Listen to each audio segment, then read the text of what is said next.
акцияны ұйымдастыруда біздің басты мақсатымыз экологиялық орталық ашу. Әріптестермен, ақпаратымен ақылдаса отырып, мына жерге баннер жасатып, кәдімгі штакетнигін қойып, осы гүлдерден экологиялық орталық ашсақ деп отырмыз.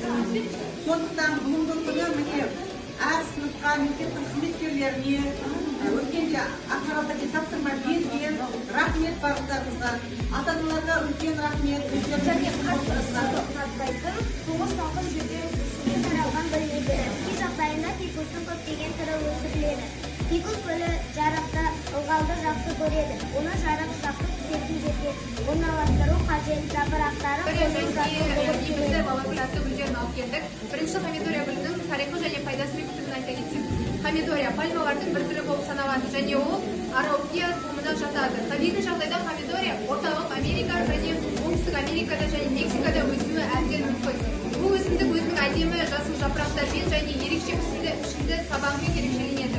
Помидорияны үйде өсіру ұзақ уақыт бойы сәнді өсімдік ретінде пайдалануға болады.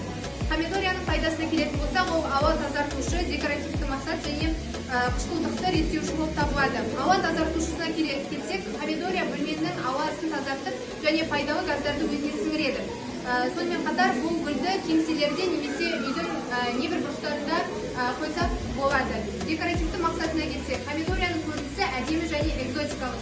Ол интерьерді әсемдеп, әсіресе кеңседе немесе пәтерде жақсы қолданылады.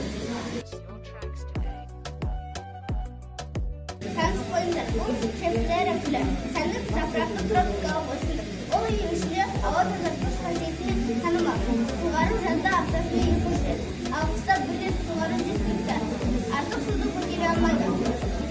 Температурасы 138-25 градус аралығында жақсы дамиды.